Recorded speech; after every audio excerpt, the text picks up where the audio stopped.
नमस्कार दोस्तों, के एग्जाम फाइट में आपका स्वागत है। कैसे हैं आप सभी? उम्मीद है आप सभी सही होंगे और आपकी यूपी पीसीएल टीजी 2 की परीक्षा की तैयारी अच्छी चल रही होगी।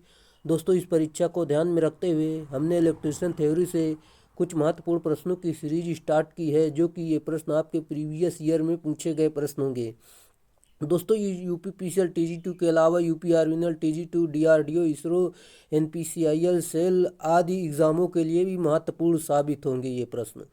आपका आईटीआई लेवल का कोई भी एग्ज़ाम हो, इस सीरीज को देखकर चले जाना। यहाँ से एक भी प्रश्न आपका बाहर जाने वाला नहीं है।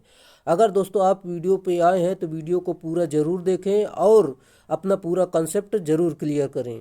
इसमें हमने सभी टॉपिक से प्रश्नों के लिया है, जो कि आपके किसी भी एग्ज़ाम के लिए महत्वपूर्ण साबित होंगे।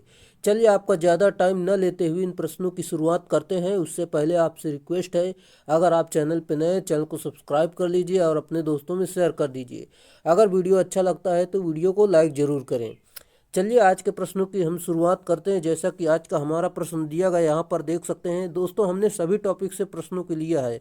जैसा कि दोस्तों पहले वाली वीडियो में हमने छोटे छोटे जो टॉपिक थे उन्हें ऑलरेडी पहले वीडियो में कवर कर दिया है। उसके आगे जो बड़े बड़े टॉपिक है वहाँ से प्रश्न चल रहे हैं, सभी टॉपिक से प्रश्न है। चलिए शुरुआत करते हैं।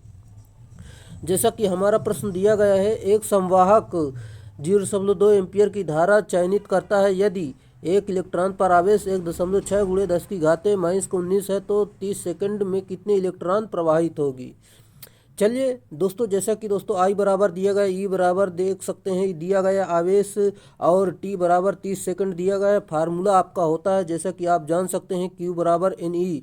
एक क्यू बराबर आई टी होता है। यहाँ पर देख सकते हैं क्यू बराबर इतना दिया गया है, जो कि जान सकते हैं यहाँ पर।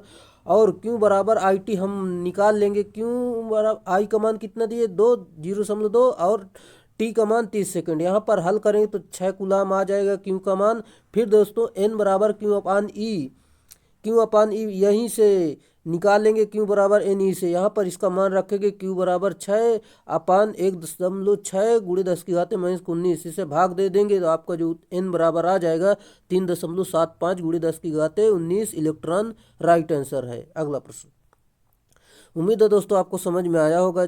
चलिए अगला प्रश्न, जैसा कि जब एक आवेशित गोले के भीतर प्रवेश करते हैं तो वैद्युत विभव, right answer option number C, उतना ही रहता है जितना सतह पर। ये इसका राइट आंसर है।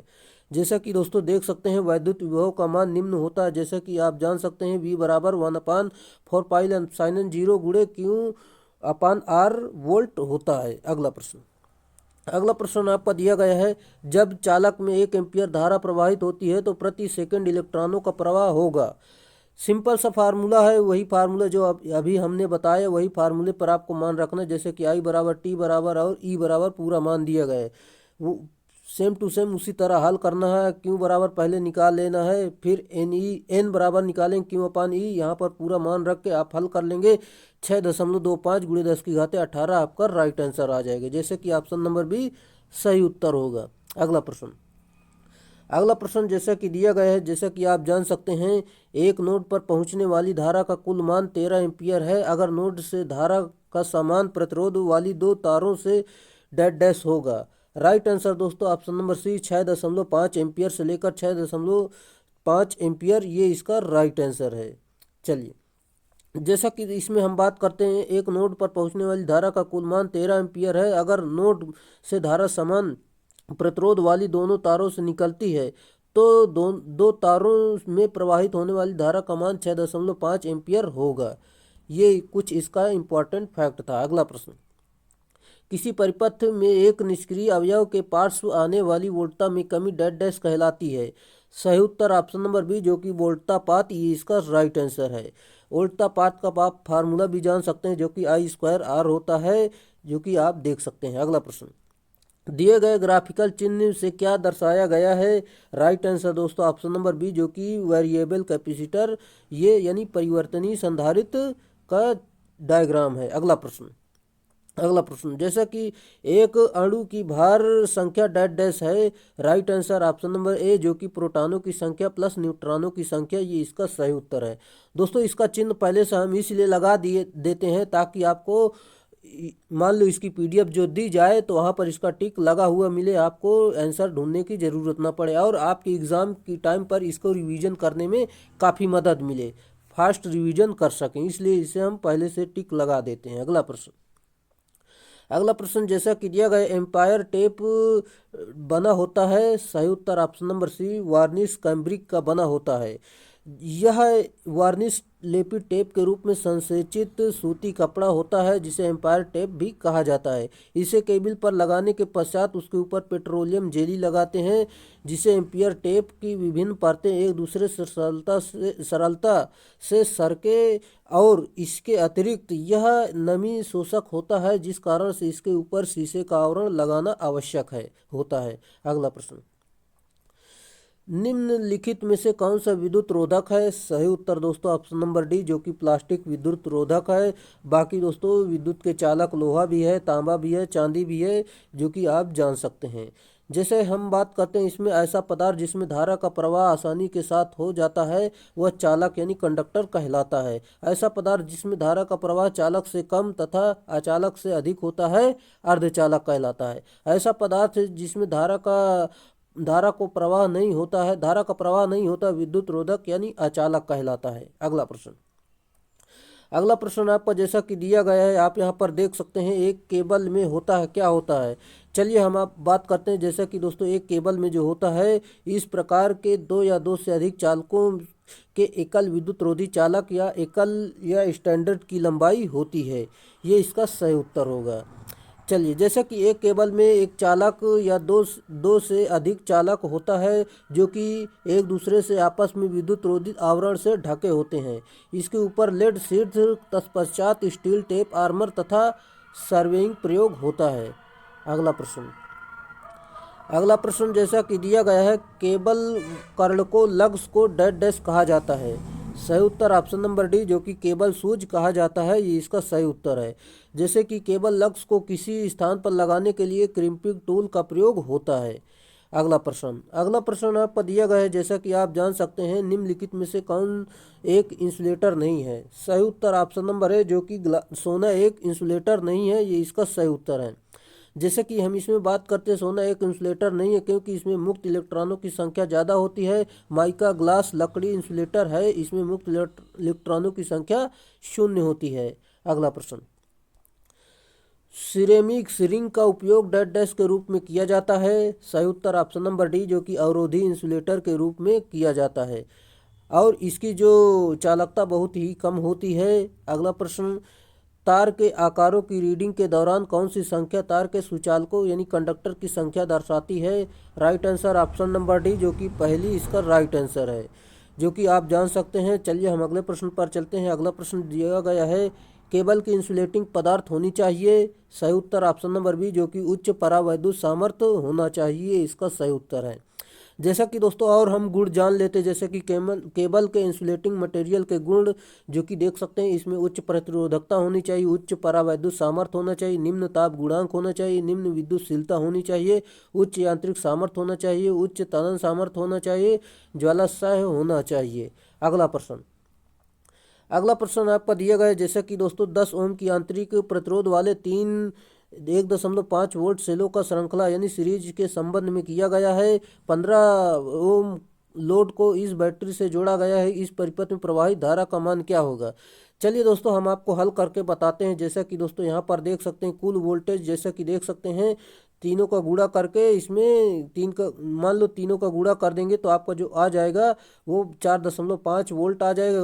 कुल प्रतिरोध निकालेंगे, फिर दोस्तों इस सभी को श्रेणी में है तो इन्हें सभी को जोड़ लेंगे। फिर दोस्तों I बराबर V/R होता है। V का मान 4.5 रखेंगे, R का मान 45 आए, यहाँ पर इसका भाग दे देंगे, आपका 0.1 एम्पियर आ जाएगा जो कि ऑप्शन नंबर सी सही उत्तर होगा। दोस्तों आपको समझ में आ रहा होगा उम्मीद है। चलिए अगला प्रश्न। जैसा कि देख सकते हैं आप स्थाई स्थायी दशा में निम्नलिखित परिपथ में सेल से ली जाने वाली धारा कितनी है। चलिए हम आपको बात करते हैं। जैसे कि दोस्तों यहाँ पर देख सकते हैं, एक जो अंडर स्टेडी स्टेट की कनेक्शन में कैपेसिटर खुल जाएगा, अर्थात 5 ओम का नगण्य हो जाएगा। जैसे कि दोस्तों यहाँ पर देख सकते हैं, यहाँ पर खुल गया और 5 ओम का जो है नगण्य हो गया। यहाँ से हम काउंट करेंगे। जैसे कि दोस्तों हम आपको बता देते हैं, यहाँ पर इससे पहले दोस्तों आप यहाँ पर देख सकते हैं, इसे दो सीरीज में जुड़े हुए हैं।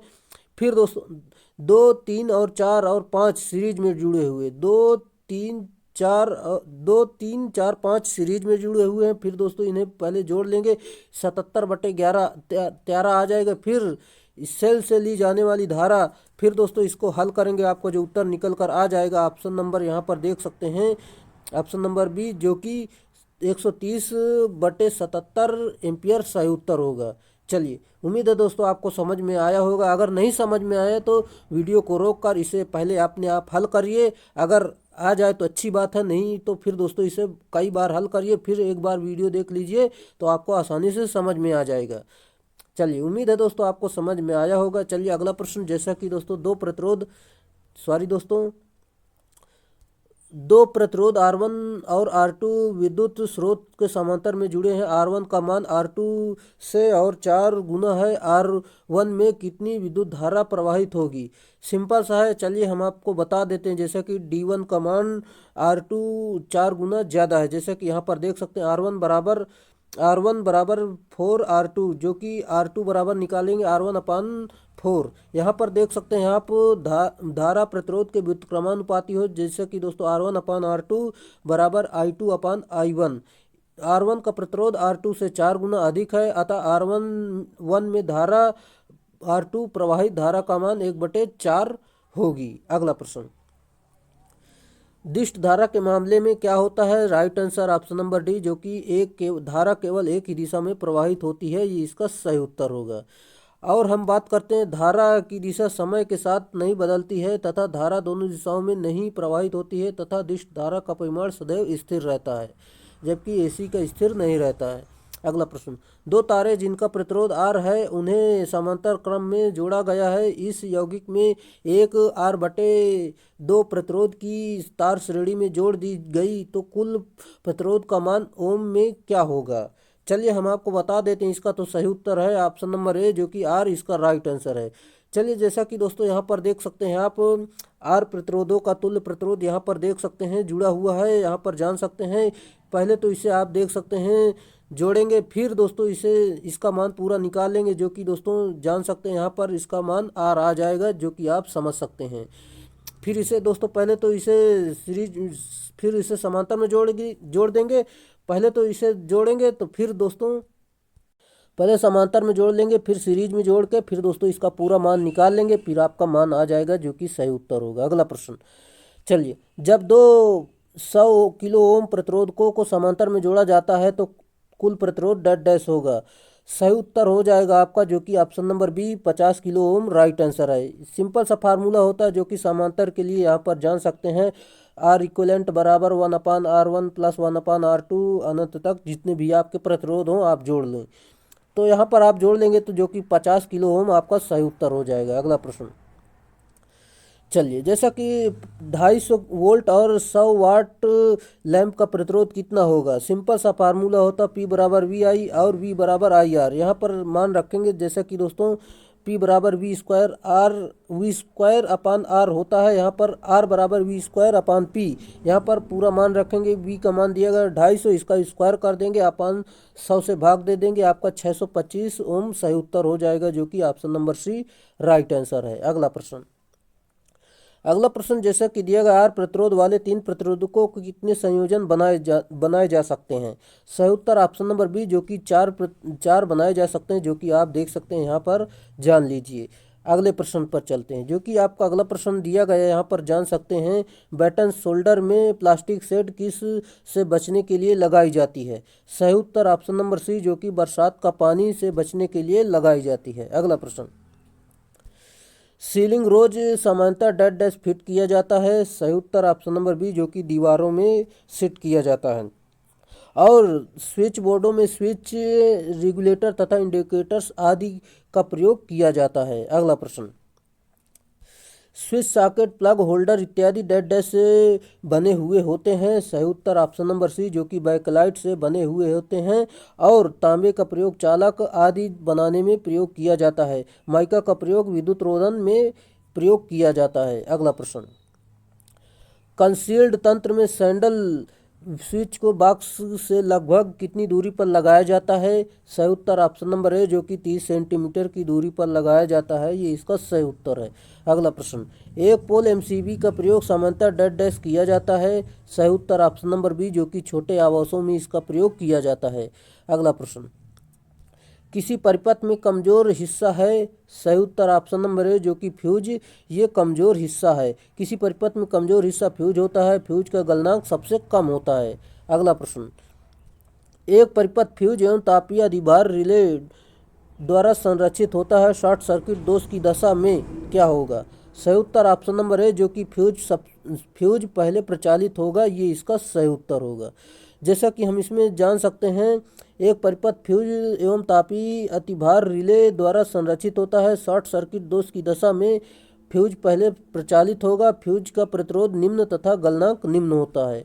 अगला प्रश्न, फ्यूज को डेड डैश में संयोजित किया जाना चाहिए।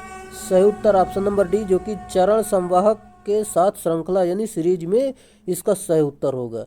जैसा कि आप जानते ही होंगे, फ्यूज वायर अधिकतर टिन तथा लेड के बने होते हैं, जिसमें टिन जो होता है 63% और लेड जो होता है 37% होता है। अगला प्रश्न, एचआरसी फ्यूज में विच्छेद और अंतिम धारा शून्य के बीच का समय होता है। सही उत्तर ऑप्शन नंबर है, जो कि आर्कन काल होता है। ये इसका सही उत्तर है।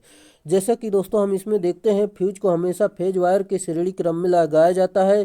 फ्यूज की रेटिंग एम्पियर में होती है। इसकी विदारक क्षमता जो है 66 किलो वोल्ट से लेकर 500 मेगा वोल्ट एम्पियर तक होती है। और इसमें धारा का वाहक के लिए चांदी के तार का प्रयोग किया जाता है तथा खाली स्थान में भरण पदार्थ पाउडर के रूप में भर दिया जाता है।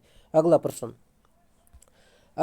आपका दिया गया, जैसा कि आप देख सकते हैं, लेड एसिड बैटरी में ऊर्जा किस रूप में संग्रहित की जाती है। सही उत्तर ऑप्शन नंबर है, जो कि रासायनिक ऊर्जा इसका राइट आंसर है। जैसा कि लेड एसिड सेल को सेकेंडरी सेल या स्टोरेज सेल कहा जाता है। और लेड एसिड बैटरी में इलेक्ट्रोलाइट के रूप में H2SO4 का प्रयोग किया जाता है। इसका पॉजिटिव प्लेट्स लेड ऑक्साइड और निगेटिव प्लेट जो है लेड का बना होता है।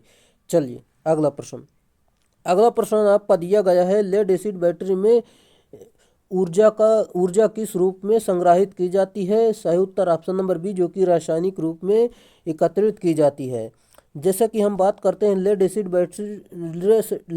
बैटरी रिचार्जेबल यानी पुनः चार्ज सेल होती है। अतः इनकी क्रिया उत्क्रमणीय होती है। लेड एसिड बैटरी में धनात्मक सिरे लेड परऑक्साइड तथा ऋणात्मक सिरा लेड का बना होता है तथा इलेक्ट्रोलाइट के रूप में तनु सल्फ्यूरिक अम्ल का प्रयोग किया जाता है। अगला प्रश्न, यदि किसी दी गई बैटरी का अंकित वोल्टेज 1.2 वोल्ट है और तो इसमें प्रयुक्त सेल किस प्रकार का है। सही उत्तर ऑप्शन नंबर डी, जो कि निकिल कैडमियम इसका राइट आंसर है। जैसा कि दोस्तों हम इसमें देखते हैं, जिंक सिल्वर ऑक्साइड में देख सकते हैं ये 1.86 वोल्ट का होता है। और लिथियम के लिए देख सकते हैं। सभी के बारे में आप जान सकते हैं। अगला प्रश्न, जैसा कि आप देख सकते हैं, यदि किसी तरल में 2 सुवाहक प्लेटें डुबोई जाती हैं ताकि इनमें से विद्युत धारा प्रवाहित हो तो इसे डेड डैश कहा जाता है। सही उत्तर ऑप्शन नंबर बी, जो कि इलेक्ट्रोड कहा जाता है। ये इसका सही उत्तर है। जैसा कि आप यहाँ पर डायग्राम द्वारा देख सकते हैं, चालक में विद्युत धारा का प्रवाह इलेक्ट्रॉनों की विपरीत दिशा में होता है, जैसा कि आप जान सकते हैं। अगला प्रश्न, लेड एसिड बैटरी के अतिभारण और अति निर्वहन के परिणाम स्वरूप डेड डैश होगा। सही उत्तर ऑप्शन नंबर ए, जो कि बकलिंग प्रभाव इसका राइट आंसर है। लेड एसिड बैटरी का संचायक बैटरी जिसमें धनात्मक इलेक्ट्रोड तथा ऋणात्मक इलेक्ट्रोड और अपघट्ट के लिए अशुद्ध जल का तथा सल्फ्यूरिक अम्ल का प्रयोग किया जाता है यानी होता है। अगला प्रश्न, लेड एसिड सेल की तुलना में निकिल लोहे से बने सेल डैश डैश होता है। सही उत्तर ऑप्शन नंबर ए की दक्षता कम होती है, ये इसका सही उत्तर है। जैसा कि आप जान सकते हैं, क्योंकि लेड एसिड सेल की अपेक्षा निकिल लौह सेल की आंतरिक प्रतिरोध अधिक होने का कारण हानियाँ अधिक होती हैं, इसलिए दक्षता प्रोपोर्शनल 1/, हानियाँ होती हैं, जो कि आप देख सकते हैं। अगला प्रश्न, निम्नलिखित में से किस प्रकार की बैटरी को इमरजेंसी लाइट्स में उपयोग किया जाता है? सही उत्तर ऑप्शन नंबर बी, जो कि लेड एसिड बैटरी इसका सही उत्तर होगा। अगला प्रश्न जैसा कि आप देख सकते हैं, दो चुंबकीय ध्रुवों के बीच कार्यरत बल है। सही उत्तर दोस्तों ऑप्शन नंबर डी, जो कि दूरी के वर्ग के व्युत्क्रमानुपाती होता है, ये इसका सही उत्तर है। जैसा कि फार्मूला द्वारा आप समझ सकते हैं, ये कूलाम के द्वितीय नियम के अनुसार होता है। अगला प्रश्न,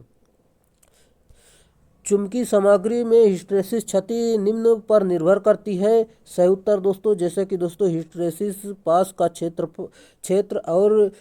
क्षेत्र के उत्क्रमण आवृत्ति और चुंबकीय सामग्री का आयतन, ये सभी पर निर्भर करती है। अगला प्रश्न, जैसा कि दोस्तों यहाँ पर देख सकते हैं, इसका फार्मूला देख सकते हैं हिस्टैरिसीस लॉस का, यानी हिस्टैरिसीस हानि का, जो कि इसका पूरा मान दिया गया है, जो कि आप समझ सकते हैं। अगला प्रश्न, स्थिर वैद्युत फ्लक्स घनत्व की इकाई होती है। सही उत्तर ऑप्शन नंबर बी, जो कि कूलाम प्रति वर्ग मीटर होती है, ये इसका सही उत्तर होगा। अगला प्रश्न, एक आरएलसी श्रेणी परिपथ में व्यय शक्ति की गणना निम्नलिखित में से किस सूत्र द्वारा की जा सकती है? सही उत्तर ऑप्शन नंबर सी, जो कि P बराबर VI cos फाई इसका राइट आंसर है, जो कि आप देख सकते हैं। अगला प्रश्न, 3 फेज प्रणाली संतुलित स्टार कनेक्टेड प्रणाली में अति शक्ति का मापन करने के लिए कितने वाट मीटरों की आवश्यकता होती है? सही उत्तर ऑप्शन नंबर सी, जो कि 2 वाट मीटरों की आवश्यकता होती है। जैसा कि हम इसमें देखते हैं, 3 फेज 4 वायर स्टार कनेक्शन के लिए 3 वाट मीटर की आवश्यकता होगी जब भार संतुलित हो, और 3 फेज 4 वायर स्टार संतुलित भार के लिए 1 वाट मीटर की आवश्यकता पड़ेगी। चलिए अगला प्रश्न आपका दिया गया है, एसी परिपथ में प्रेरणिक प्रतिघात और धारती प्रतिघात डैश डैश निर्धारित होता है। सही उत्तर ऑप्शन नंबर सी, जो कि ओम इसका सही उत्तर होगा। अगला प्रश्न आपका दिया गया है, एक कॉइल 100 वोल्ट और 50 हर्ट्ज सप्लाई के क्रॉस जुड़ी है। यदि परिपथ का प्रतिबाधा 10 ओम है तो परिपथ में प्रवाहित होने वाली धारा क्या होगी? चलिए हम बात करते हैं। जैसा कि दोस्तों यहाँ पर देख सकते हैं, I बराबर V/R होता है। सिंपल सा फार्मूले पर मान रख देंगे, आपका हल कर देंगे तो आपका जो उत्तर निकल कर आ जाएगा 10 एम्पियर सही उत्तर होगा। अगला प्रश्न, यदि परिपथ का प्रतिरोध और प्रतिबाधा 10 ओम है तो इसकी शक्ति गुणांक है। राइट आंसर दोस्तों, जैसा कि ऑप्शन नंबर ए इकाई होगा, जो कि आप जान सकते हैं। शक्ति गुणांक यानी पावर फैक्टर बराबर होता है R/Z। आर का मान 10 दिया गया, जेड का मान 10 दिया गया, यहाँ से भाग दे देंगे तो 1 आ जाएगा, यानी 1 यूनिट इसका सही उत्तर होगा। इकाई। अगला प्रश्न, जैसे कि आवृत्ति के व्युत्क्रमों को जाना जाता है। सही उत्तर ऑप्शन नंबर बी, जो कि आवर्तकाल इसका सही उत्तर होगा। जैसे कि आवृत्ति बराबर होता है 1/, आवर्तकाल इसका राइट आंसर है, यानी फार्मूला है। अगला प्रश्न, एक शुद्ध प्रतिरोध में तात्क्षणिक वोल्टेज धारा के साथ डैश डैश में होता है। सही उत्तर ऑप्शन नंबर सी, जो कि इन फेज इसका सही उत्तर होगा। जैसा कि हम इसमें बात करते हैं, शुद्ध प्रतिरोध में तात्क्षणिक वोल्टता धारा में कला में होता है। शुद्ध प्रतिरोध में वोल्टता धारा से 90 डिग्री अग्रगामी होती है। अगला प्रश्न, एक शुद्ध प्रेरक में वोल्टेज का तरंग रूप धारा के अग्रगामी होता है। सही उत्तर ऑप्शन नंबर सी, जो कि 90 डिग्री इसका सही उत्तर होगा। जैसा कि दोस्तों यहाँ पर देख सकते हैं, शुद्ध प्रेरक में वोल्टता तरंग 90 डिग्री अग्रगामी होता है, और शुद्ध संधारित्र में वोल्टता तरंग धारा से 90 डिग्री पश्चिगामी होता है, और शुद्ध प्रतिरोधी परिपथ में वोल्टता तरंग धारा के फेज में होती है, जो कि आप देख सकते हैं।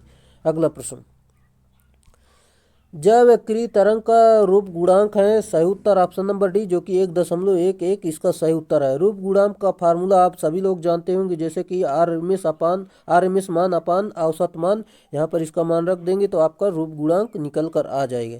चलिए हम अगले प्रश्न पर चलते हैं, जो कि आपका अगला प्रश्न दिया गया है, रिएक्टिव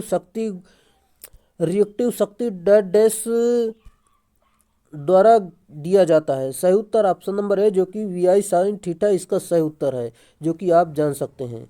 चलिए अगला प्रश्न आपका दिया गया है, जो कि आप देख सकते हैं, भूमिगत धातु की संरचना में संरक्षण की सीमा निम्नलिखित पर निर्भर करती है। सही उत्तर, जैसा कि दोस्तों यहाँ पर नमी की मात्रा पर निर्भर करती है, धातु की किस्म पर निर्भर करती है, मिट्टी में रसायन की किस्म पर निर्भर करती है। ये सभी इसका सही उत्तर होगा।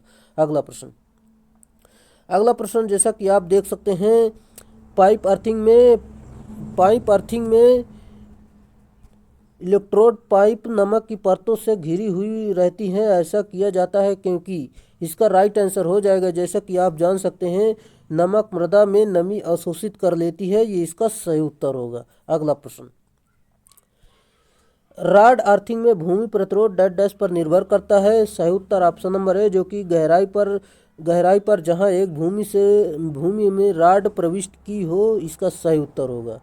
अगला प्रश्न, जर्मेनियम को निम्नलिखित में से किस से मिलकर एन प्रकार के अर्धचालक बनाया जा सकता है। सही उत्तर ऑप्शन नंबर है, जो कि फास्फोरस इसका सही उत्तर होगा। जैसा कि दोस्तों हम इसमें जर्मेनियम में फास्फोरस को मिलाकर एन प्रकार का अर्धचालक बनाया जा सकता है तथा इंडियम को जर्मेनियम के साथ मिलाकर पी प्रकार का अर्धचालक बनाया जा सकता है। चलिए दोस्तों, अगर वीडियो अच्छा लग रहा है तो वीडियो को लाइक ज़रूर कर दें। अगर आप चैनल पर नए हैं तो चैनल को सब्सक्राइब कर लें, क्योंकि दोस्तों इतनी बड़ी वीडियो बनाने में काफ़ी मेहनत पड़ती है, जो कि लगातार बोलने में काफ़ी कठिनाई महसूस होती है। इसलिए दोस्तों आप हमारी मेहनत के लिए आप एक लाइक ज़रूर कर दें। अगर चैनल पर नए हैं तो चैनल को सब्सक्राइब ज़रूर कर दें। और दोस्तों, आपका ITI लेवल का कोई भी एग्ज़ाम हो, इस सीरीज को देखकर चले जाना। एक भी प्रश्न आपका सिंगल सा भी प्रश्न बाहर जाने वाला नहीं है। और दोस्तों, जो हमने ऑलरेडी पहले से वीडियो बना रखी हैं उनको ज़रूर देखें, क्योंकि दोस्तों कोई ऐसा प्रश्न नहीं है जो कि एक वीडियो से दूसरी वीडियो में रिपीट हो रहा हो। सभी अपने आप में अलग अलग प्रश्न है। कोई ऐसा सिंगल सा भी प्रश्न एक वीडियो से दूसरी वीडियो में रिपीट नहीं हो रहा। चाहे तो आप देखकर जान सकते हैं। और दोस्तों, जो छोटे छोटे टॉपिक थे वो ऑलरेडी पहले ही वीडियो में ख़त्म हो चुके हैं।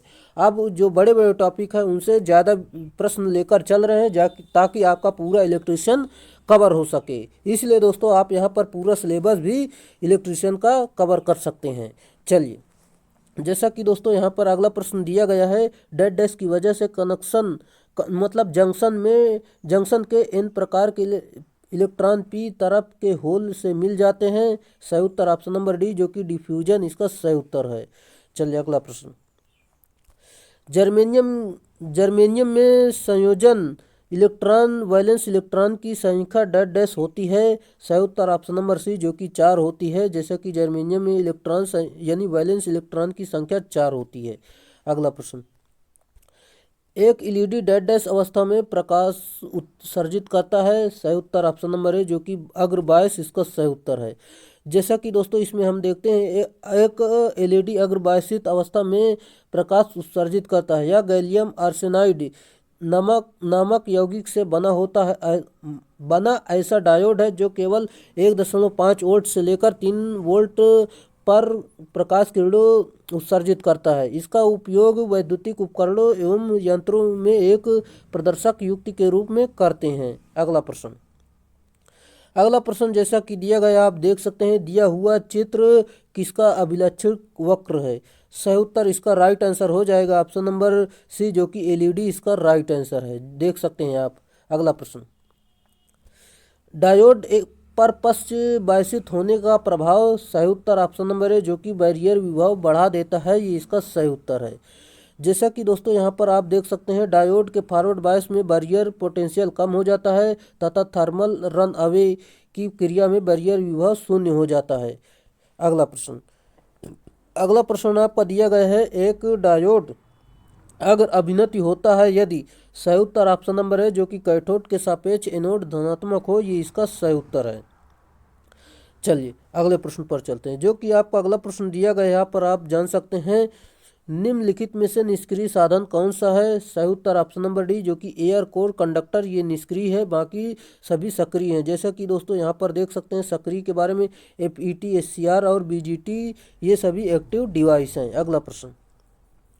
अगला प्रश्न जैसा कि दिया गया, एक आधुनिक विद्युत अर्धचालक उपकरण जिसमें BGT और MOSFET की विशेषता शामिल है। सही उत्तर ऑप्शन नंबर सी, जो कि IGBT इसका राइट आंसर है। जैसा कि दोस्तों यहाँ पर हम बात करते हैं बीजेटी और मॉसफेट की विशेषता में शामिल है आईजीबीटी यानी इंसुलेटेड गेट बाइपोलर ट्रांजिस्टर होता है इसका पूरा नाम। अगला प्रश्न, एफईटी यानी फील्ड इफेक्ट ट्रांजिस्टर के लिए निम्नलिखित में से सही विकल्प कौन सा है? सही उत्तर ऑप्शन नंबर डी जो कि बहुसंख्यक वाहकों द्वारा प्रचालित इसका सही उत्तर होगा। चलिए अगला प्रश्न, अगला प्रश्न आपका दिया गया है जैसा कि दोस्तों निम्नलिखित में से कौन सा प्रतिरोधक घटक है? सही उत्तर ऑप्शन नंबर सी जो कि एलडीआर इसका राइट आंसर है। जैसा कि दोस्तों एलडीआर यानी लाइट डिपेंडेंट रजिस्टर होता है इसका पूरा नाम, इसका सिंबल भी आप जान सकते हैं। चलिए दोस्तों अगले प्रश्न जाने से पहले दोस्तों हम आपको बताना चाहेंगे जैसा कि दोस्तों अगर आपको इस वीडियो की पीडीएफ चाहिए तो ये टेलीग्राम ज्वाइन कर सकते हैं, यहाँ पर इसकी पीडीएफ दे दी जाएगी। चलिए अगला प्रश्न, अगला प्रश्न आपका दिया गया है जो कि आप देख सकते हैं काउंटर का उपयोग जो है डेड डैश की गणना के लिए किया जा सकता है। सही उत्तर ऑप्शन नंबर सी जो कि आवृत्ति की गणना के लिए किया जाता है। अगला प्रश्न, अगला प्रश्न आपका दिया गया है बाइनरी बीज गणित के अनुसार 1+1 बराबर 10 होता है, यह किस नियम पर होता है? सही उत्तर दोस्तों इसका योग जो है 0 और हासिल 1 होता है जो कि आप जान सकते हैं। अगला प्रश्न, 1 का पूरक 0 तथा 0 का पूरक 1 होता है तो 0 0 0 1 1000 का पूरक होगा। सही उत्तर दोस्तों ऑप्शन नंबर बी जो कि आप देख सकते हैं 1 1 1 0 0 1 1 1 जो कि होगा, जो कि आप समझ सकते हैं यहाँ से। अगला प्रश्न, अगला प्रश्न आपका दिया गया है मूलतः शिफ्ट रजिस्टर होते हैं। सही उत्तर ऑप्शन नंबर बी जो कि 4 प्रकार के होते हैं जो कि आप देख सकते हैं। यहाँ पर देख सकते हैं सीसो यानी सीरियल इन सीरियल आउट और सीपो यानी सीरियल इन पैरेलल आउट, पीसो यानी पैरेलल इन सीरियल आउट, पीपो यानी पैरेलल इन पैरेलल आउट जो कि देख सकते हैं आप। अगला प्रश्न, अगला प्रश्न आपका दिया गया है एक कंक्रीट दीवार तथा छत पर पेंच लगाने के लिए किस वस्तु का प्रयोग किया जाता है? सही उत्तर ऑप्शन नंबर सी जो कि रावल प्लग इसका राइट आंसर है। जैसा कि दोस्तों गुल्ली के स्थान पर रावल प्लग का प्रयोग किया जाता है, इसे वाल प्लग के नाम से भी जाना जाता है। अगला प्रश्न, धात्विक गुप्त वायरिंग पद्धति में जहां दीवार उभरी रहती है वहां केबल को लगाने के लिए निम्न प्रकार का प्रयोग करते हैं। सही उत्तर ऑप्शन नंबर सी जो कि धात्विक लचीली नालिका इसका प्रयोग करते हैं हम। अगला प्रश्न, मेन से आपूर्ति अनेक शाखा में ले जाने के लिए 3 प्रकार की वायरिंग प्रणालियां की जाती हैं। इंडियन इलेक्ट्रिसिटी नियमानुसार प्रत्येक मंजिल क्षेत्रफल तथा अथवा उसके भाग के लिए एक रिंग मुख्य परिपथ होना जरूरी है, यह क्षेत्रफल कितना है? सही उत्तर दोस्तों ऑप्शन नंबर ए जो कि 100 वर्ग मीटर है इसका सही उत्तर है जो कि आप देख सकते हैं। अगला प्रश्न, द्रव यानी सामग्री और केबल के अनुमान के लिए अधिक उपयोगी आरेख डेड डैश होगा। सही उत्तर ऑप्शन नंबर डी जो कि वायरिंग आरेख और परिपथ आरेख इसका राइट आंसर है। अगला प्रश्न, आर्मेचर प्रतिक्रिया द्वारा कुल अभिवाह में कमी यानी टोटल फ्लक्स रिडक्शन के प्रभाव को क्या कहा जाता है? सही उत्तर ऑप्शन नंबर बी जो कि विचुंबकन प्रभाव यानी डीमैग्नेटिक इफेक्ट कहा जाता है, ये इसका सही उत्तर है। अगला प्रश्न, अगला प्रश्न आप देख सकते हैं यहाँ पर जो कि यहाँ पर जान सकते हैं एक चार पोल वाले डीसी जनरेटर में लैप वाउंड आर्मेचर है जिसमें 50 स्लॉट और 16 आर्मेचर प्रति स्लॉट हैं। प्रति पोल उपयोगी फ्लक्स 30 मिली वेबर 240 वोल्ट का ईएमएफ उत्पन्न करने के लिए मशीन को निम्न में से कौन सा विकल्प चलना चाहिए? चलिए हम आपको बताते थे जैसे कि दोस्तों यहाँ पर पूरा मान दिए गए, पोल का मान दिए गए, लैप वाइंडिंग बराबर वेव वाइंडिंग होती है जो कि देख सकते हैं। लैप वाइंडिंग बराबर पोलों की संख्या और समांतर पथों की संख्या बराबर होती है। जेड बराबर यहाँ पर निकालेंगे जो कि जेड बराबर 16 × 50 है जो कि देख सकते हैं यहाँ पर मान रखे, और जेड बराबर आपका 800 आ जाएगा। फाई बराबर 30 मिली वेबर है जो कि इसे बदल लेंगे वेबर में जो कि ई बराबर आपका 240 वोल्ट दिया गया है। यहाँ पर पूरा मान इस फार्मूले पर रखेंगे तो आप हल करेंगे जो आपका उत्तर निकल कर आ जाएगा 600 आरपीएम सही उत्तर होगा। यहाँ पर देख सकते हैं ऑप्शन नंबर बी जो कि ऑप्शन नंबर बी 600 आरपीएम सही उत्तर होगा। अगला प्रश्न, अगला प्रश्न जैसा कि दिया गया है, डिस्टगारी यानी डीसी जनरेटर में क्रम विनियक का काम क्या है? सही उत्तर ऑप्शन नंबर बी, जो कि एसी को डीसी में परिवर्तित करना, ये इसका राइट आंसर है। अगला प्रश्न जैसा कि दोस्तों, किसी डीजल जनरेटर सेट में यदि धुआं यानी सफ़ेद धुआं दिखाई देता है तो यह सूचित करता है। सही उत्तर ऑप्शन नंबर है, जो कि दहन कक्ष में पानी है, ये इसका सही उत्तर होगा। अगला प्रश्न, डीसी शंट जनरेटर की चुंबकन अभिलक्षणिक वक्र किन चीजों के बीच संबंध दिखाती है? सही उत्तर ऑप्शन नंबर डी, जो कि वाई अक्ष के पर प्रेरित ईएमएफ और एक्स अक्ष पर क्षेत्र धारा, इसका सही उत्तर होगा। अगला प्रश्न, चार बिंदु वाली स्टार्टर का प्रयोग मुख्यतः निम्न प्रकार की मोटर के साथ किया जाता है। सही उत्तर ऑप्शन नंबर डी, जो कि सामान्य से अधिक घूर्णन गति नियंत्रण युक्त कंपाउंड मोटर, इसका राइट आंसर है।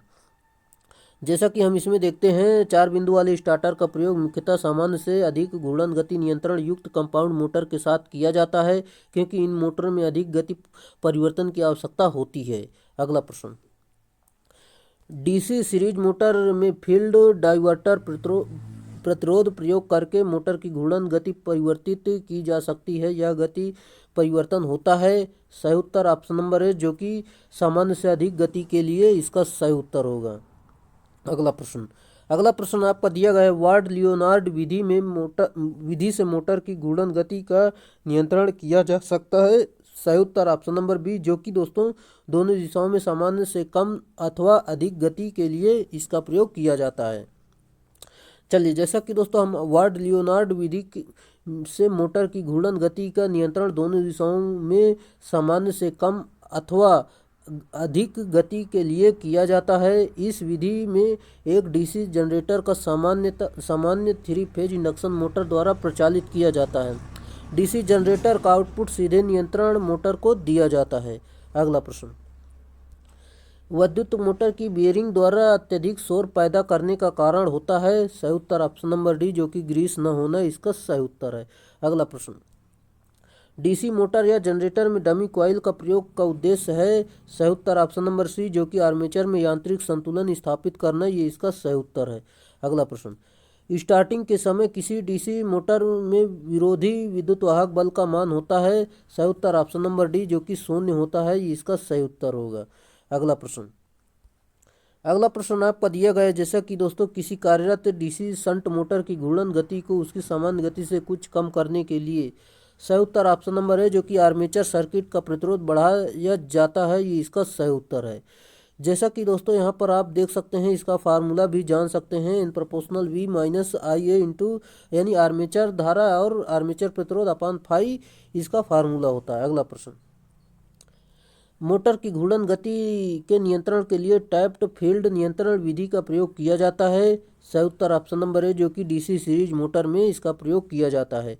जैसे कि दोस्तों यहाँ पर हम बात करते हैं, मोटर की घूर्णन की गति के नियंत्रण के लिए टैप्ड फील्ड नियंत्रण विधि का प्रयोग डीसी मोटर में किया जाता है। सीरीज मोटर में फील्ड वाइंडिंग आर्मेचर के सीरीज में संयोजित होती है और इस विधि में फील्ड वाइंडिंग से कई टेपिंग निकाली जाती हैं, जो पूरी वाइंडिंग परिपथ से रहने पर गति कम रहती है। अगला प्रश्न, एक आदर्श परिणामित्र की प्राथमिक शक्ति 100 वाट है तथा विभव अनुपात 2:1 है, द्वितीयक शक्ति होगी। सही उत्तर ऑप्शन नंबर बी, जो कि 100 वाट, इसका सही उत्तर होगा। अगला प्रश्न जैसा कि आप देख सकते हैं, वार्निश के साथ लेपित लेमिनेटेड रोधक सामान्य रूप से परिणामित्र यानी ट्रांसफार्मर में प्रयोग किए जाते हैं। इसका सही उत्तर हो जाएगा जबकि ऑप्शन नंबर सी, भावर धारा के प्रभाव को कम करने के लिए इसका प्रयोग किया जाता है, ये इसका राइट आंसर है। चलिए, जैसा कि दोस्तों यहाँ पर हम देखते हैं, वार्निश के साथ लेपित लेमिनेटेड रोधक सामान्य रूप से परिणामित्र में प्रयोग किए जाते हैं, जिसे एडी धारा यानी भंवर धारा हानियों को कम करने के लिए किया जाता है। भंवर धारा हानियाँ परिणामित्र के कोर में पाई जाती हैं। अगला प्रश्न जैसा कि दिया गया है, विद्युत प्रेरण पर कार्य करने वाली युक्ति जो शक्ति परिवर्तन के बिना कार्य करती है तथा विभव के स्तर को चरणबद्ध कम या अधिक कर सकती है, कहलाती है। सही उत्तर ऑप्शन नंबर सी, जो कि ट्रांसफार्मर यानी परिणामित्र, इसका सही उत्तर होगा। अगला प्रश्न, करंट ट्रांसफार्मर जब प्रयोग में न आ रहा हो तब सेकेंडरी होनी चाहिए। सही उत्तर ऑप्शन नंबर सी, जो कि लघु परिपथित होनी चाहिए, यानी शॉर्ट सर्किट होनी चाहिए।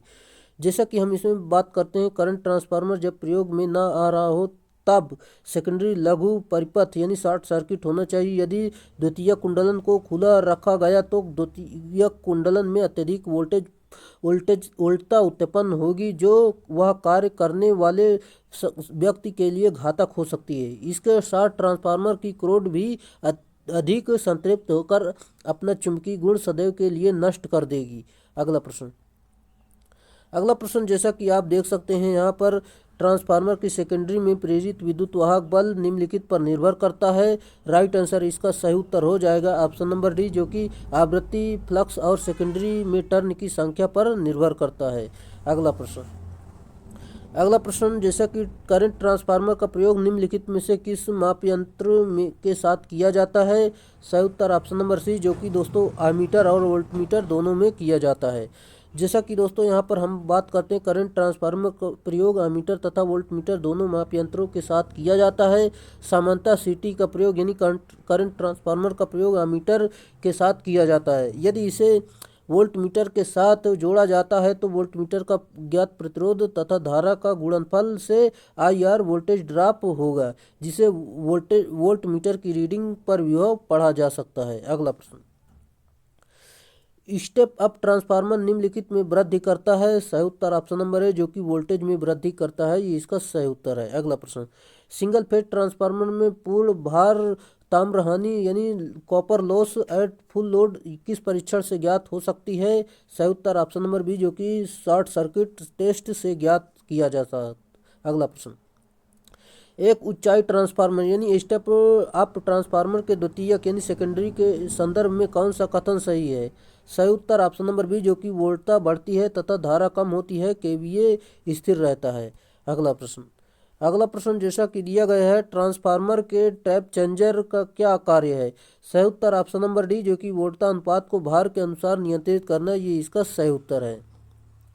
जैसा कि यह एक प्रकार का सिलेक्टर स्विच है जो ट्रांसफार्मर की उच्च वोल्टता कुंडलन के टर्न के साथ जुड़ा रहता है और इसकी सहायता से टर्नों की संख्या को परिवर्तित करके ट्रांसफार्मर की निर्गत वोल्टेज को नियंत्रित किया जाता है। इसके निर्गत वोल्टता में लगभग ±5% परिवर्तन किया जा सकता है।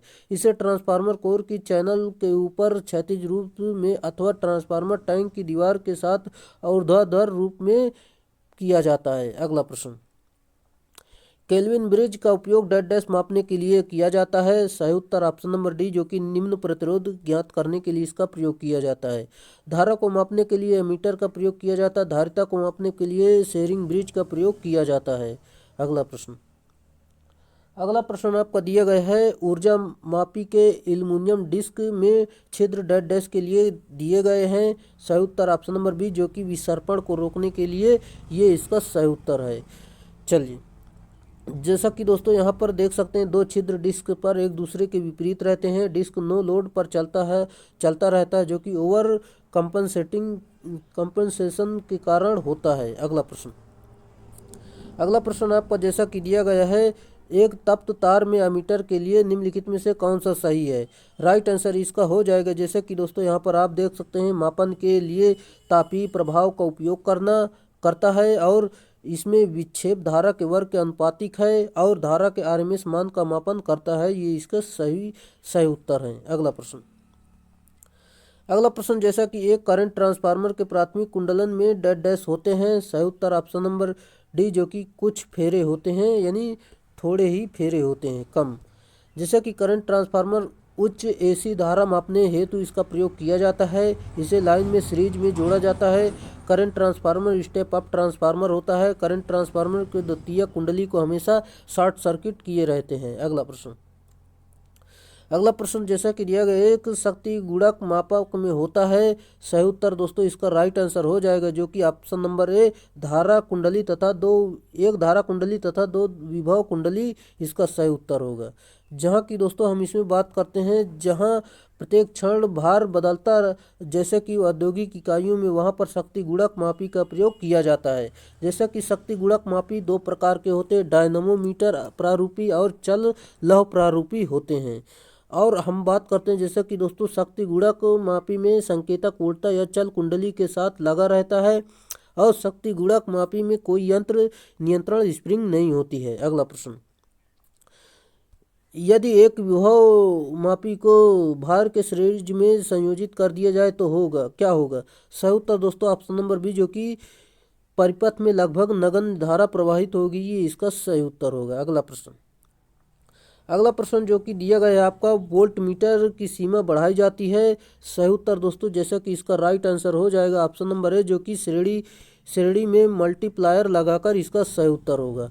चलिए, जैसा कि दोस्तों यहाँ पर श्रेणी में मल्टीप्लायर लगाकर वोल्ट मीटर की सीमा बढ़ाई जाती है, अर्थात वोल्ट मीटर की सीरीज में एक उच्च मान का प्रतिरोध जोड़ा जाता है। अगला प्रश्न, निम्नलिखित में से कौन एक समाकलित उपकरण है? सही उत्तर ऑप्शन नंबर सी, जो कि ऊर्जा मीटर इसका सही उत्तर होगा। अगला प्रश्न, एक डायनामोमीटर प्रकार के उपकरण किसे मापन रोकने के लिए प्रयुक्त होता है? सही उत्तर ऑप्शन नंबर डी, जो कि धारा और उल्टा शक्ति ये सभी मापन के लिए प्रयुक्त होता है। अगला प्रश्न जैसा कि दिया गया है, किसी वोल्ट मापी की संवेदनशीलता सामान्यतः किस रूप में अभिव्यक्त की जाती है? सही उत्तर ऑप्शन नंबर ए, जो कि वोल्ट ओम अपान वोल्ट इसका सही उत्तर होगा। अगला प्रश्न, जैसा कि दोस्तों आपका अगला प्रश्न दिया गया कथन के अनुसार आपको बताना इसमें से कौन सा कथन सही है। दोस्तों एक कथन इसमें छूट गया, चलिए कोई बात नहीं, यहाँ से दूसरा कथन से देखते हैं। जैसे कि दोस्तों सिंगल फेज इंडक्शन मोटर का electrical power factor 3 phase induction motor की तुलना में अधिक होता है। दोस्तों ये बिल्कुल सही है। दोस्तों अगला कथन है, जैसे कि सिंगल फेज इंडक्शन मोटर की दक्षता 3 फेज इंडक्शन मोटर की दक्षता कम होती है। दोस्तों ये बिल्कुल गलत है, ये बिल्कुल सही नहीं है। ऑप्शन नंबर मान लो ये आपका कथन दो सही है। चलिए हम इसमें आपको बता देते हैं, जैसा कि दोस्तों यहाँ पर सिंगल फेज प्रेरण मोटर सेल्फ स्टार्टिंग नहीं होती है तथा इसकी शक्ति गुणक तथा दक्षता निम्न होती है, जबकि 3 phase induction motor self start होती है तथा इसकी दक्षता तथा शक्ति गुणक सिंगल फेज की तुलना में अधिक होती है। अगला प्रश्न, निम्नलिखित में से कौन सी प्रेरण यानी इंडक्शन मोटर की गति नियंत्रण की विधि नहीं है? सही उत्तर ऑप्शन नंबर सी, जो कि स्टेटर प्रतिरोध नियंत्रण विधि नहीं है, जबकि दोस्तों आवृत्ति नियंत्रण और रोटर प्रतिरोध नियंत्रण, स्टेटर वोल्टेज नियंत्रण ये सभी विधियां हैं। अगला प्रश्न, 50 हर्ट्ज की आवृत्ति पर 750 आरपीएम कोई गति से चल रही है 3 फेज इंडक्शन मोटर में ध्रुवों की संख्या क्या होगी? एन बराबर 120 एफ अपान पी फार्मूला हो, तो यहाँ पर पूरा मान रखेंगे तो जैसे कि आपका उत्तर निकल कर आ जाएगा 8, इसका सही उत्तर होगा। अगला प्रश्न, मोटर डेड डैश मोटर की लोडिंग पर निर्भर करती है। सही उत्तर ऑप्शन नंबर सी, जो कि का शक्ति गुणक पावर फैक्टर पर निर्भर करती है, ये इसका सही उत्तर है। जैसा कि दोस्तों यहाँ पर देख सकते हैं, मोटर की शक्ति गुणक यानी पावर फैक्टर मोटर की लोडिंग पर निर्भर करती है, या मोटर का शक्ति गुणक मोटर की लोडिंग पर निर्भर करता है। शक्ति गुणक सुधारने के लिए सिंक्रोनस कंडेंसर फेज मॉडिफायर तथा कैपेसिटर बैंक का उपयोग किया जाता है। अगला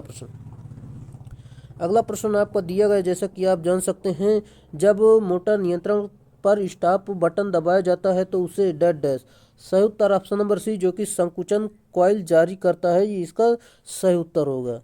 अगला प्रश्न, एनवीआर कॉइल का पूरा रूप क्या है? सही उत्तर ऑप्शन नंबर है, जो कि नो वोल्ट रिलीज कॉइल इसका सही उत्तर होगा। चलिए अगला प्रश्न, जैसा कि रनिंग मोटर डेल्टा में डेड डैश प्रदान करने के लिए जुड़ा हुआ है। सही उत्तर ऑप्शन नंबर बी, जो कि उच्च टार्क इसका सही उत्तर होगा। अगला प्रश्न आपका दिया गया है, जैसा कि slip ring induction motor start करने के लिए उपयोग किए जाने वाले स्टार्टर का प्रकार है। सही उत्तर ऑप्शन नंबर डी, जो कि रोटर प्रतिरोध इसका सही उत्तर होगा। अगला प्रश्न, छत पंखा घूमने वाला हिस्सा कौन सा है? सही उत्तर ऑप्शन नंबर ए, जो कि बॉडी इसका सही उत्तर है। चलिए अगला प्रश्न, निम्नलिखित में से उस विकल्प को चुने जो शेडेड पोल मोटर में पाया जाता है। सही उत्तर ऑप्शन नंबर सी, जो कि रोटर पाया जाता है, ये इसका सही उत्तर है। अगला प्रश्न आपका दिया गया है, निम्न में से कौन सी मोटर सबसे सस्ती है? सही उत्तर ऑप्शन नंबर सी, जो कि कैपेसिटर स्टार्ट मोटर सबसे सस्ती होती है। जैसा कि दोस्तों इसमें प्रयुक्त कैपेसिटर अपघटनी प्रारूपी यानी इलेक्ट्रोलाइटिक टाइप होता है। यह कैपेसिटर बहुत ही लघु ड्यूटी का होता है। इसका पीरियड समय 3 सेकंड से अधिक नहीं होना चाहिए। अगला प्रश्न, सीलिंग फैन सर्किट में रेगुलेटर का उपयोग करने का प्रयोजन क्या है? सही उत्तर ऑप्शन नंबर सी, जो कि फैन को दी गई वोल्टता कम करना, ये इसका सही उत्तर है। अगला प्रश्न, शेडेड पोल मोटर की दक्षता यानी इफिशियंसी डेड डैश के परास में होती है। सही उत्तर ऑप्शन नंबर डी, जो कि 5 से 30% इसका सही उत्तर है।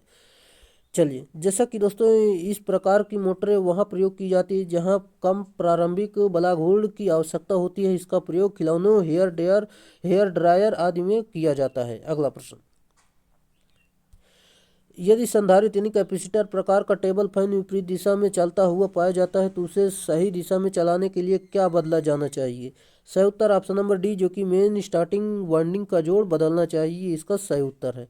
अगला प्रश्न, निम्नलिखित में से प्रतिकर्षण मोटर की कमी नहीं है। सही उत्तर ऑप्शन नंबर बी, जो कि उच्च पावर फैक्टर, ये इसका सही उत्तर है। जैसा कि दोस्तों यहाँ पर देख सकते हैं प्रतिकर्षण मोटर में निम्न कमी होती है, जैसे कि बुरसों पर स्पार्क करने की प्रवृत्ति और निम्न पावर फैक्टर और लोड के साथ गति में बदलाव। और इसके लाभ क्या हैं? लाभ अपकेंद्री स्विच नहीं होता है, प्रारंभिक बलाघूर्ण उच्च होता है, इसमें 10 HP तक बनाया जा सकता है। और उपयोग इसके हैं घरेलू fridge, petrol pump, machine tool, lift, highest compressor इत्यादि में इसका प्रयोग किया जाता है। अगला प्रश्न, एक यूनिवर्सल मोटर निम्नलिखित में से किस पर चलती है? सही उत्तर ऑप्शन नंबर है, जो कि लोड के आधार पर बदलती गति, इसका सही उत्तर होगा। अगला प्रश्न, जैसा कि अगला प्रश्न दिया गया, दो प्रत्यावर्तक के समांतर संचालन के लिए निम्नलिखित में से कौन सी आवश्यक शर्त है? इसका सही उत्तर हो जाएगा, जैसा कि आप जान सकते हैं, इसका राइट आंसर है ऑप्शन नंबर सी, जो कि दोस्तों दोनों अल्टरनेटरों की आवृत्ति बस बार आवृत्ति के समान होनी चाहिए, इसका सही उत्तर है। चलिए, और हम बात करते हैं, जैसा कि दोस्तों इसमें दोनों अल्टरनेटरों की आवृत्ति बस बार आवृत्ति के समान होनी चाहिए और दोनों अल्टरनेटर के वोल्टेज का फेज अनुक्रम बस बार वोल्टेज के फेज अनुक्रम के समान होना चाहिए। अल्टरनेटर को समांतर परिचालन बढ़े हुए लोड को समाप्त करने के लिए किया जाता है, इससे सिस्टम की विश्वसनीयता बढ़ती है। अगला प्रश्न आपका दिया गया, जैसा कि आप जान सकते हैं, निम्नलिखित में से कौन सा विकल्प कंडक्टर एरिया प्रति स्लॉट एरिया के अनुपात के रूप में परिभाषित किया जाता है? इसका सही उत्तर हो जाएगा, जैसा कि ऑप्शन नंबर बी दोस्तों, स्लॉट स्पेस फैक्टर इसका राइट आंसर है। जैसा कि दोस्तों यहाँ पर जान सकते हैं, स्लॉट स्पेस फैक्टर बराबर प्रति स्लॉट चालक का क्षेत्रफल अपन स्लॉट का क्षेत्रफल, ये इसका फार्मूला होता है। अगला प्रश्न, नियॉन साइन नली के 12 mm व्यास में प्रवाहित होने वाली धारा क्या होगी? सही उत्तर दोस्तों ऑप्शन नंबर सी, जो कि 20 मिली एम्पियर, इसका सही उत्तर है। अगला प्रश्न, 10 वोल्ट और 100 मिली एम्पियर अंकन में 25 बल्ब सीरीज क्रम में 250 वोल्ट स्रोत के आर पार संयोजित किए गए हैं, प्रत्येक बल्ब में प्रवाहित होने वाली धारा होगी। सही उत्तर दोस्तों ऑप्शन नंबर सी, जो कि 0.1 एम्पियर होगी, इसका सही उत्तर है। अगला प्रश्न, यदि 100 वाट 250 वोल्ट और अंकन के दो बल्बों को 250 वोल्ट स्रोत के सीरीज में संयोजित कर दिया जाए तो क्या होगा? सही उत्तर ऑप्शन नंबर बी, जो कि दोनों मंद प्रकाश पैदा करेंगे, इसका सही उत्तर है। जैसा कि दोस्तों यहाँ पर देख सकते हैं, अगले प्रश्न पर चलते हैं, जो कि आपका अगला प्रश्न दिया गया है, एक 250 वोल्ट के बल्ब का गर्म प्रतिरोध 625 ओम है तो उसका धारा अंकन कितने एम्पियर तथा वोल्टेज अंकन कितने वाट होगा? सिंपल सा फार्मूला होता है, जैसे कि दोस्तों हम बात करते हैं यहाँ पर पी वी बराबर आई आर होता है। यहाँ पर पूरा मान रखेंगे तो आई का मान 0.4 आ जाएगा। फिर पी बराबर आई स्क्वायर आर होता है, यहाँ पर इसका मान रखेंगे तो आपका 100 वाट सही उत्तर हो जाएगा, जो कि यहाँ पर ऑप्शन नंबर बी सही उत्तर होगा। अगला प्रश्न आपका दिया गया है, जैसे कि एक प्रदीप्त दीप यानी फ्लोरोसेंट लैंप जलता बुझता है, दीप को क्यों तुरंत बंद कर देना चाहिए? सही उत्तर दोस्तों ऑप्शन नंबर डी, जो कि दीप के तुरंत फूंक जाएंगे, ये इसका सही उत्तर है, इसलिए तुरंत बंद कर देना चाहिए। अगला प्रश्न, जलते हुए विद्युत बल्ब के तंतु का तापमान सामान्यतः होता है। सही उत्तर ऑप्शन नंबर सी, जो कि 1500 डिग्री सेल्सियस से लेकर 2500 डिग्री सेल्सियस, इसका सही उत्तर होगा। अगला प्रश्न, अगला प्रश्न जैसा कि दिया गया है, प्रदीप्त घनत्व की इकाई होती है। सही उत्तर ऑप्शन नंबर सी जो कि लक्स होती है, ये इसका सही उत्तर होगा। अगला प्रश्न, किसी ऑपरेटिंग फ्लोरोसेंट लैंप की चोक कॉइल को शॉर्ट सर्किट किया जाता है, इसका दुष्परिणाम क्या होता है। सही उत्तर ऑप्शन नंबर बी जो कि फ्लोरोसेंट लैंप तत्काल बुझ जाता है, ये इसका सही उत्तर होगा। जैसा कि दोस्तों इसमें चोक विद्युत रोधी तार द्वारा पटलित लौह क्रोड पर कुंडलित एक उच्च प्रतिघात वाली कुंडली होती है। इलेक्ट्रॉनों के मध्य अर्क उत्पन्न करने के लिए यह अपेक्षा उच्च विभवांतर इसमें 800 से लेकर 1000 वोल्ट तक हिल्लोल यानी सर्ज उत्पन्न करता है। अगला प्रश्न, एक उच्च दाब मरकरी वाष्प लैंप देता है। सही उत्तर ऑप्शन नंबर सी जो कि 50 ल्यूमेन प्रति वाट, इसका सही उत्तर होगा। अगला प्रश्न, छोटे बल्बों की एक लड़ी में 4 समांतर पथ और उन्हें केवल एक फ्लैशर बल्ब से नियंत्रित करना है, तो फ्लैशर बल्ब का धारा का मान होगा। सही उत्तर ऑप्शन नंबर सी जो कि एक बल्ब की धारा का मान का 4 गुना, इसका सही उत्तर होगा। अगला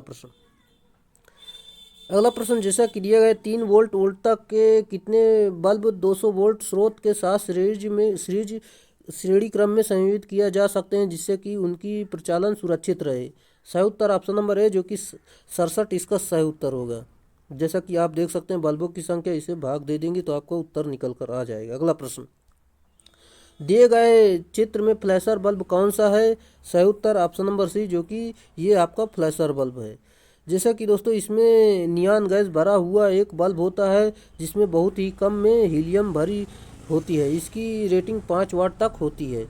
अगला प्रश्न, प्रदीप्त दीपों में नवीनतम प्रकार का दीप कौन सा है। सही उत्तर ऑप्शन नंबर ए जो कि रैपिड स्टार्ट लैंप, इसका सही उत्तर होगा। अगला प्रश्न, उच्च दाब मरकरी वेपर लैंप की अंदरूनी नली में कौन सी गैस भरी हुई होती है। सही उत्तर ऑप्शन नंबर ए जो कि आर्गन भरी होती है। अगला प्रश्न,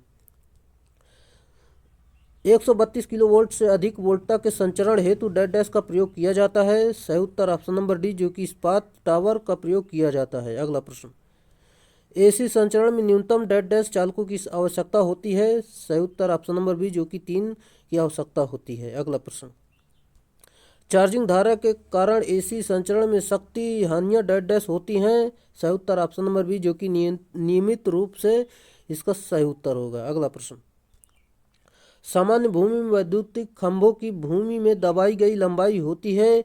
सही उत्तर ऑप्शन नंबर सी जो कि खंभों की कुल लंबाई का 1/6वां भाग, इसका सही उत्तर होगा। अगला प्रश्न आपका जैसा कि दिया गया है यहाँ पर आप जान, जब वैद्युत सामर्थ्य की एक निश्चित मात्रा को संचरित किया जाता है तो संचरण की क्षमता कब बढ़ जाती है। सही उत्तर ऑप्शन नंबर बी जो कि जब दोनों पावर ट्रांसफार्मर और पावर फैक्टर और वोल्टेज बढ़ जाता है, ये इसका सही उत्तर होगा। जैसा कि आप यहाँ पर देख सकते हैं। हम अगले प्रश्न पर चलते हैं। अगला प्रश्न आपका दिया गया है जो कि 3 फेज 4 वायर सिस्टम का प्रयोग सामान्यतः निम्नलिखित में से किया जाता है। सही उत्तर ऑप्शन नंबर बी जो कि सेकेंडरी वितरण सेकेंडरी डिस्ट्रीब्यूशन में प्रयोग किया जाता है। जैसा कि दोस्तों इसमें 3 फेज 4 वायर का प्रयोग सेकेंडरी वितरण में होता है। 3 फेज 3 वायर का प्रयोग प्राइमरी तथा सेकेंडरी ट्रांसमिशन लाइन के साथ साथ प्राइमरी डिस्ट्रीब्यूशन में भी किया जाता है। अगला प्रश्न, धारावाहक चालक पर इंसुलेटर देने का प्रयोजन होता है। सही उत्तर जैसा कि दोस्तों इसमें धारा का लीकेज रोकेगा और बिजली के झटकों से बचना, इसका सही उत्तर होगा। Option number C right answer है। चलिए आज के लिए दोस्तों इतने ही प्रश्न थे जो कि हमने 150 से ज़्यादा प्रश्नों को कवर किया है जो कि आपके एग्ज़ाम के लिए भी महत्वपूर्ण साबित होंगे। दोस्तों अगर आप वीडियो पे आए हैं तो वीडियो को पूरा ज़रूर देखें, आप पूरा अपना कंसेप्ट यहाँ से क्लियर करें। और दोस्तों आपका ITI लेवल का कोई भी एग्ज़ाम हो जैसे कि NPCIL, DRDO, इसरो, सेल और UPPCL TG2, UPRUNL TG2, कोई भी एग्ज़ाम हो ITI लेवल का, यहाँ से आप तैयारी कर सकते हैं जो कि आपके एग्ज़ाम के लिए काफ़ी महत्वपूर्ण प्रश्न दिए गए हैं। और दोस्तों अगर आप चैनल पर नए तो चैनल को सब्सक्राइब कर लीजिए। अगर वीडियो अच्छा लगा हो तो वीडियो को लाइक ज़रूर कर दें। चलिए दोस्तों आज के लिए इतना ही रहेगा, फिर मिलेंगे नेक्स्ट वीडियो में, तब तक के लिए बाय।